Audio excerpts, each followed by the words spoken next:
Këngëtarja e njohur Violet Kukaj ka reaguar publikisht pas një episodi të ndodhur brenda shtëpisë së Big Brother VIP.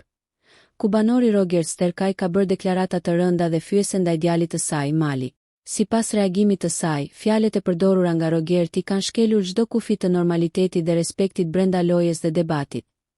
duke prekur në mënyrë të drejtpërdrejtë identitetin dhe origjinën e Mali. Violet Kukaj ka theksuar se reagimi i saj nuk ka për qëllim të shkaktojë polemika të panevojshme, por synon të mbrojë integritetin dhe dinjitetin personal të djalit të saj,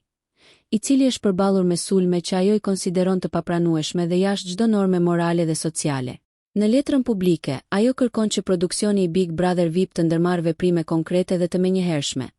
duke shqyrtuar mundësinë e përjashtimit të banorit që ka përdorur këtë gjuhë denigruese, duke theksuar se një ambient ku fjalët fyese dhe ofenduese tolerohen është krejtësisht i papranueshëm. Violet Kukaj ka bërë thirrje që të respektohet dinjiteti njerëzor dhe të sigurohet një atmosferë e sigurt brenda shtëpisë, ku asnjë formë diskriminimi, ofendimi apo gjuhë që cenon integritetin personal dhe familjar të mos tolerohet. Ajo ka nënvizuar se fjalët që kanë të bëjnë me prejardhjen, identitetin dhe historinë personale janë shumë të ndjeshme dhe se ekspozimi ndaj tyre mund të ketë pasoja emocionale dhe psikologjike të rënda,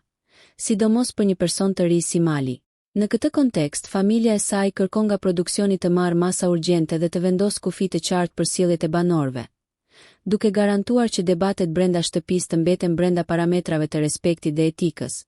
pa cenuar dinjitetin dhe integritetin e pjesëmarrësve. Reagimi i Violetës është gjithashtu një mesazh për publikun dhe shoqërinë më gjerë, duke treguar se sulme ndaj identitetit dhe origjinës së dikujt nuk janë thjesht fjalë të zakonshme në një lojë reality,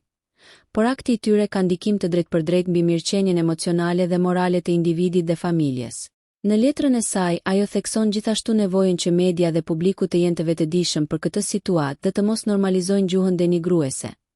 duke kërkuar që rregullat e lojës të përfshin dëshkime të qarta për sjellje që shkelin standardet shoqërore dhe morale. Violet Kukaj përfundon me një apel të fuqishëm që Big Brother VIP të marrë përgjegjësinë e plotë për mjedisin që krijon brenda shtëpisë dhe të tregojë që dinjiteti dhe respekti për secilin pjesëmarrës janë prioriteti kryesor, duke mos lejuar asnjë kompromis në raport me sulme që cenojnë identitetin dhe integritetin personal të individëve. Nëse ju pëlqeu kjo video, shkoni në kanalin e YouTube-it Big VIP Albania Kosova, që e gjeni në bio. Mos harroni që të bëni subscribe dhe të klikoni butonin e ziljes që të informoheni për videot më të reja.